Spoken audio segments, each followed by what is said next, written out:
नमस्कार, मेरा नाम सोम है। और मैं मुकेश कुमार कृष्ण। आज हम इक्वेशन ऑफ मोशन के केस नंबर 3 पे बातचीत करने वाले हैं। तो चलिए शुरू करते हैं। आइए। Hello everyone, today we are going to discuss case number 3 of equation of motion. In this, we are going to explain this complex engineering problem into simple terms. So let's start what the problem is. First, I should break down the problem. The setup includes two concentric cylinders. The outer one is rotating at a constant angular velocity. This causes the inner bob to twist due to viscous torque. What really happening is the outer cylinder is rotating at velocity of r omega, which causes the fluid to move, which causes the inner bob to move at a certain angular velocity. I need to recall the basics of viscosity in cylindrical coordinates.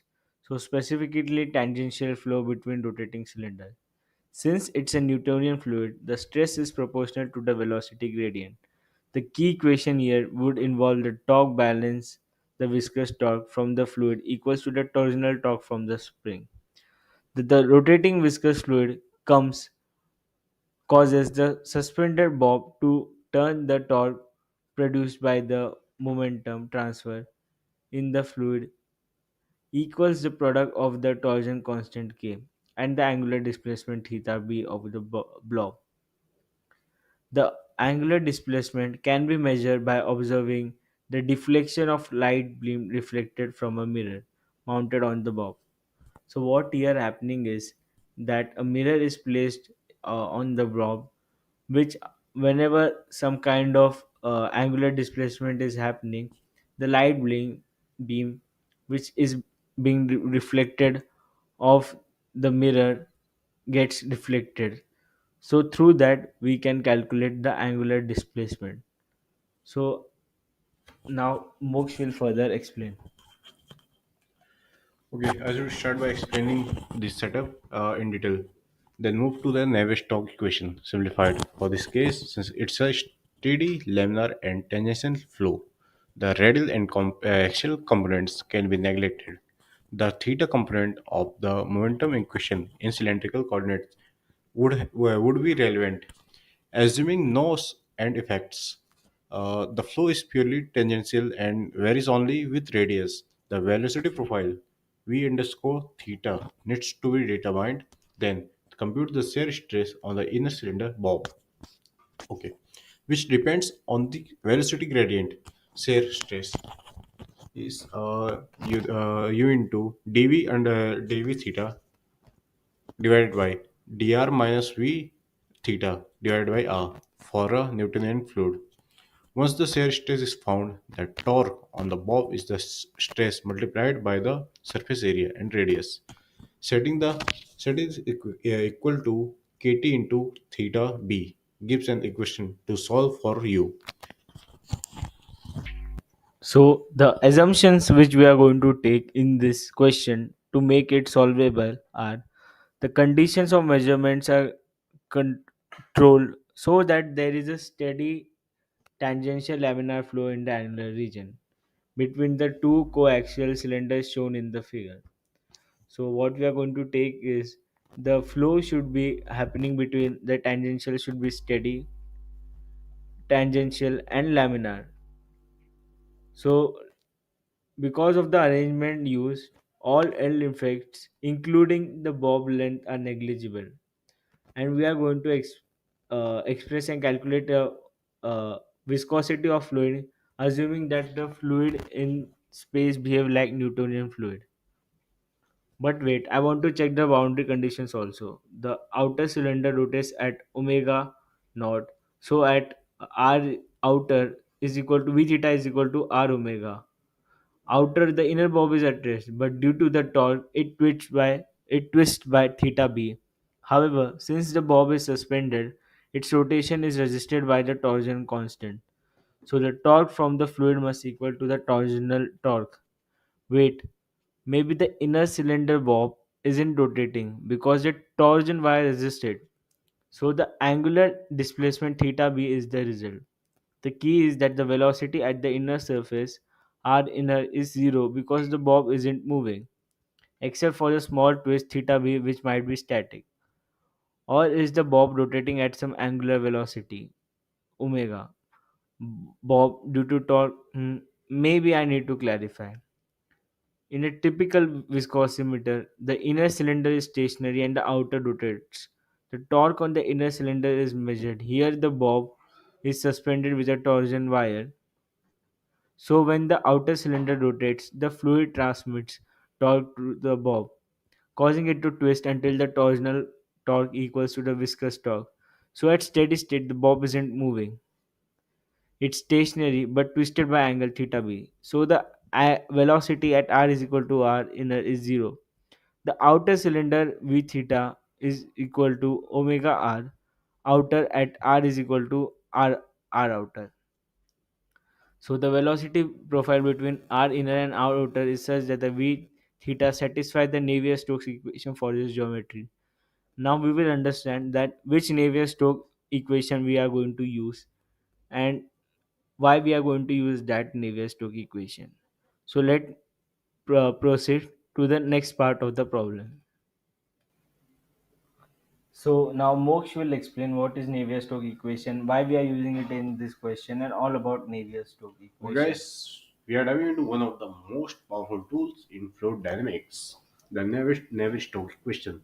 These equations are the rules of the game for how fluid behave, from blood flowing in our veins to the air rushing over an airplane wing. But why they are so critical in transport phenomena? Let's break it down. Transport phenomena are all about how stuff moves. Think of three key players: momentum, energy, mass. The Navier-Stokes equations are the superstar of momentum transport.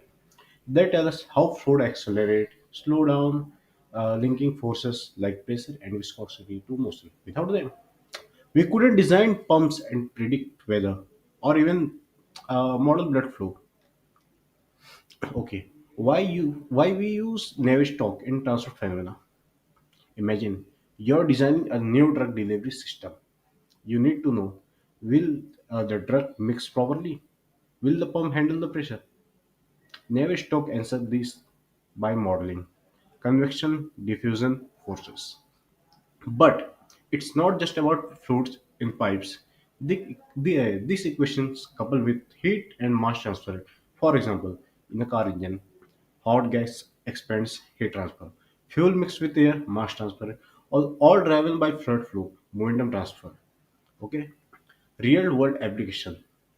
Let's see where Navier-Stokes saves the day. Aerospace, simulating airflow over wings to reduce drag. Biomedical, modeling blood flow to prevent uh, aneurysms. जो भी है. Uh, Next, energy, optimizing wind turbine blades for maximum efficiency. And last one is environment, predicting oil spills or pollutant dispersal in rivers. Even your morning coffee stare, the Navish talks in action, the dark side, challenge and limitations. But Navish talks is not all sunshine and rainbows. Here's why. Turbulence, the non-linear term, creates chaotic, unsolvable patterns. We need supercomputers to simulate it. Analytical nightmares, exact solution exist only for simple cases like flow between two plates. Real world problems, hello, numerical methods. And third is assumption. They assume fluids are continuous, but in space or nanotech, fluids behave oddly. Okay. Next is since and the future beyond today's limits. Quantum computing crack turbulence mysteries faster. AI and machine learning train models to predict flow without the brute force calculation. And last is multiphysics, combined fluid dynamics with electromagnetism or biology. Okay, closing scene. Next time, अरे इसको बंद कर दे, pause कर दे, इतना काफी है.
Hello, now we are going to explain that which Navier-Stokes equation we are going to use among every.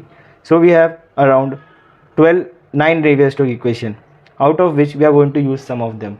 Now let's start Navier-Stokes equation.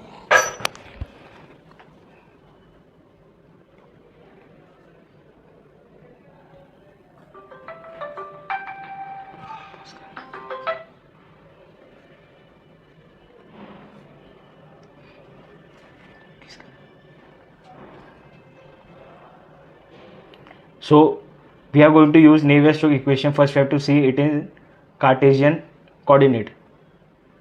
In Cartesian coordinate we have 3 equations. So let's see the first equation.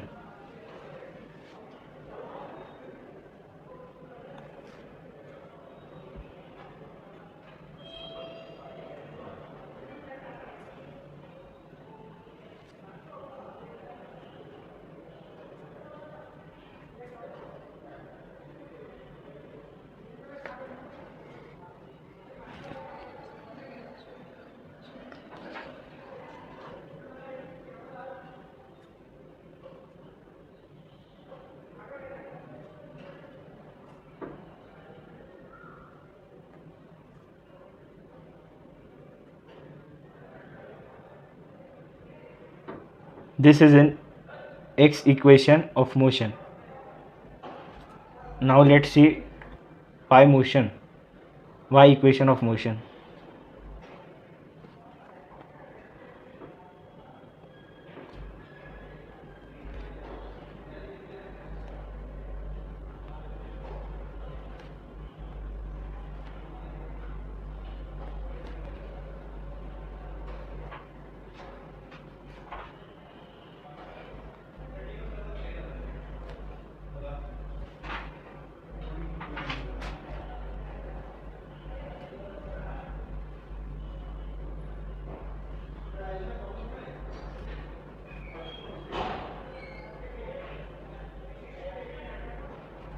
Now z equation of motion.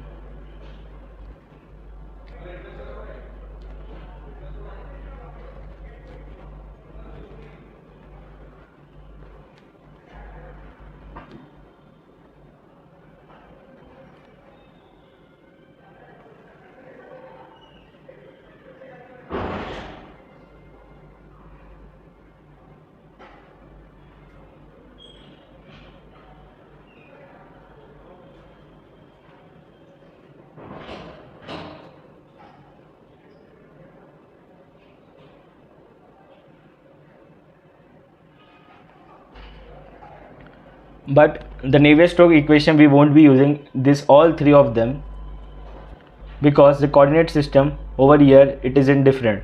So this is the one example which I have given over here. Here we are going to use not Cartesian plane, but we are going to use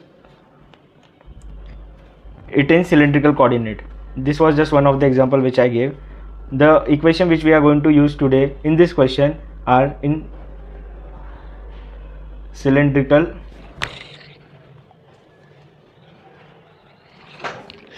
coordinate system.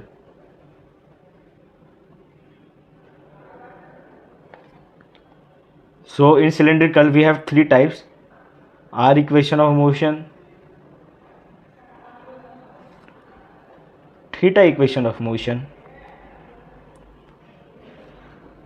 and z equation of motion.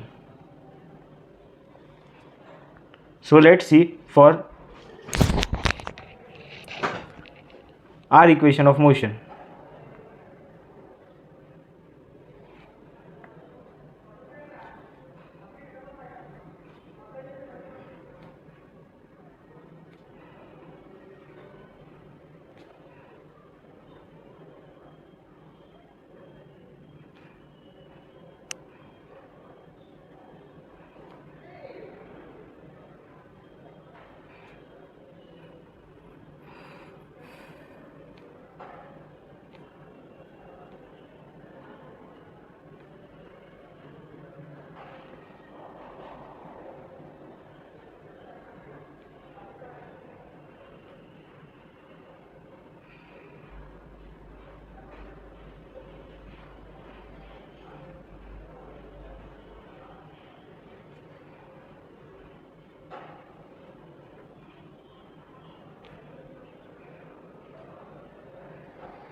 So this is our r equation of motion and this is our theta equation of motion.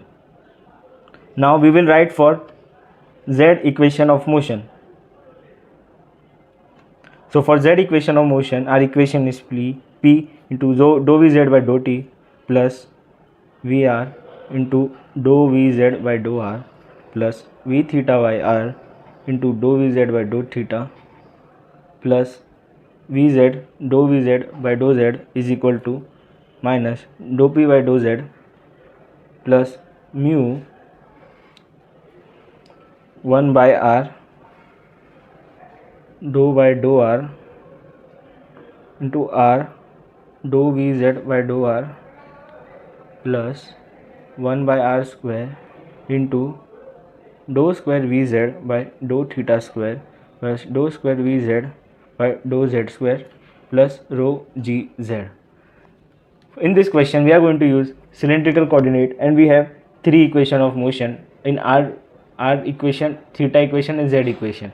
In next video we will explain in detailed form that depending on the velocity how we reduce this equation into simpler terms. In this equation most of the terms are going to be zero and the equation is going to be short. So we will explain it in next video. For this video, thanks for watching this video.